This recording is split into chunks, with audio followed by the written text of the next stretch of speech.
Hello, ഇന്ന് ഞാനിവിടെ ചെയ്തെടുക്കുന്നത് മാഷ്മെല്ലോയുടെ റെസിപ്പിയാണ് കേട്ടോ. വളരെ ഈസി ആയിട്ട് കുറഞ്ഞ ചിലവിൽ അധികം സാധനങ്ങളൊന്നും ഇല്ലാതെ പെട്ടെന്ന് ചെയ്തെടുക്കാം. അതിനായിട്ട് ഞാൻ ആദ്യം തന്നെ ഒരു 1/4 കപ്പോളം പഞ്ചസാര എടുത്ത് നന്നായിട്ടൊന്ന് പൊടിച്ച് വന്നിട്ടുണ്ട്. ഈ പൊടിച്ച് വെച്ച പഞ്ചസാരയിലേക്ക് തന്നെ ഒരു 1/4 കപ്പ് കോൺഫ്ലവറും കൂടി ആഡ് ചെയ്ത് കൊടുക്കുവാണ്. അപ്പോൾ അതാണ് അവിടുത്തെ ഫസ്റ്റ് സ്റ്റെപ്പ്. അടുത്ത സ്റ്റെപ്പ് എന്താണെന്ന് വെച്ചാൽ ഒരു പാത്രം എടുക്കുക, അടുപ്പത്തോട്ട് വയ്ക്കുക, അതിലേക്കൊരു 1/4 കപ്പ് പഞ്ചസാര ചേർത്ത് കൊടുക്കുക. ഇതിലേക്കൊരു 6 ടേബിൾ സ്പൂണോളം വെള്ളവും കൂടി ആഡ് ചെയ്ത് കൊടുക്കുക. ഇത് നന്നായിട്ടൊന്ന് മിക്സാക്കി ഒന്ന് മെൽറ്റാക്കി എടുക്കുക. അത് മെൽറ്റായി വരുന്ന ടൈമിൽ വേറൊരു ബൗളിലേക്ക് 1.5 ടേബിൾ സ്പൂൺ ജെലാറ്റിൻ ആഡ് ചെയ്ത് കൊടുക്കുക.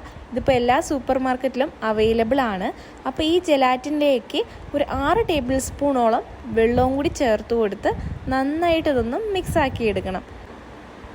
ഇപ്പോൾ ഇവിടെ നന്നായിട്ട് ഇത് മെൽറ്റായിട്ടുണ്ട്. അപ്പോൾ ഇത് മതിയാവും.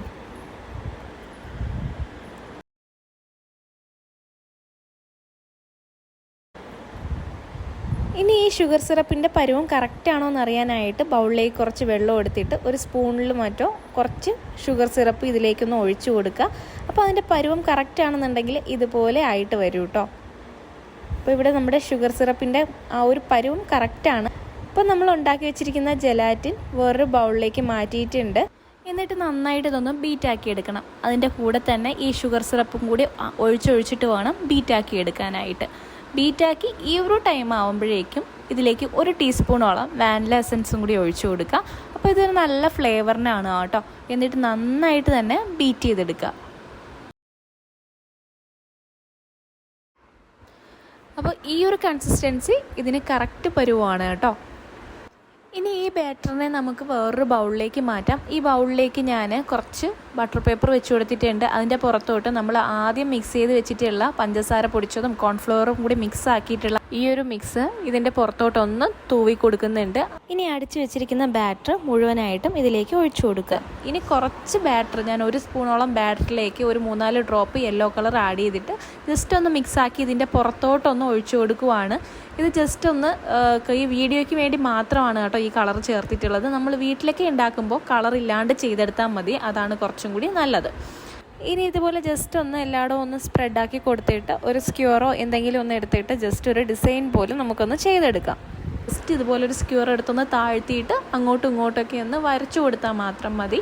ഇത്രയും ചെയ്ത് കഴിഞ്ഞാൽ ഇത് നേരെ ഫ്രിഡ്ജിലോട്ട് വയ്ക്കുക. അടുത്ത ദിവസം എടുത്താലാണ് കൂടുതൽ ബെറ്റർ ആയിട്ടുള്ളത്. അപ്പോൾ ഒരു ദിവസം ഫുള്ള് ഞാൻ ഫ്രിഡ്ജിൽ വെച്ചിട്ടുണ്ടായിരുന്നു. താഴത്തെ തട്ടിലേ തന്നെയാണ് വെച്ചിട്ടുള്ളത്. ഇളക്കുന്നതിന് മുമ്പേ നമ്മൾ ആദ്യം അടിച്ചു വെച്ചിട്ടുള്ള പഞ്ചസാരയും കോൺഫ്ലവറും ചേർത്തിട്ടുള്ള ആ ഒരു മിക്സ് ഇതിൻ്റെ പുറത്തോട്ട് കുറച്ചൊന്ന് സ്പ്രെഡാക്കി കൊടുക്കുക. അതിനുശേഷം ഇത് ഈസി ആയിട്ട് തന്നെ നമുക്ക് ഇതിനകത്തൊന്ന് ഊരിപ്പോരും. ഇനി ഈ ഒരു ബട്ടർ പേപ്പറും ഇതെല്ലാം ഇതിൽ നിന്നൊന്ന് റിമൂവ് ചെയ്ത് കൊടുക്കാം. നമ്മുടെ കയ്യിൽ പറ്റാണ്ടിരിക്കാനായിട്ട് കുറച്ച് പഞ്ചസാരയും കോൺഫ്ലവറും കൂടിയുള്ള ആ ഒരു മിക്സ് ഒന്ന് കയ്യിലൊന്ന് സ്പ്രെഡാക്കിയിട്ട് ഇതൊന്ന് വലിച്ചു കൊടുത്താൽ മതി കേട്ടോ. ആ പേപ്പറെല്ലാം പെട്ടെന്ന് തന്നെ ഊരിപ്പോരും. ഈ സൈഡിലൊക്കെ ആ പൊടിയൊന്ന് വെച്ചിട്ടൊന്ന് റെഡിയാക്കി കൊടുക്കാം. ഇനി തന്നെ നമുക്ക് നമ്മുടെ ഇഷ്ടത്തിനനുസരിച്ച് കട്ടാക്കിയിട്ട് എടുക്കാവേ. ഒന്ന് തട്ടിക്കൊടുത്താൽ മതി, അതങ്ങ് പൊക്കോളും. ഇങ്ങനെ ചെയ്യുമ്പോൾ നമ്മുടെ കയ്യിൽ ഒട്ടത്തില്ല. അപ്പോൾ ഇനി ഇതെല്ലാം പീസാക്കിയിട്ട് എടുക്കുന്നുണ്ട്.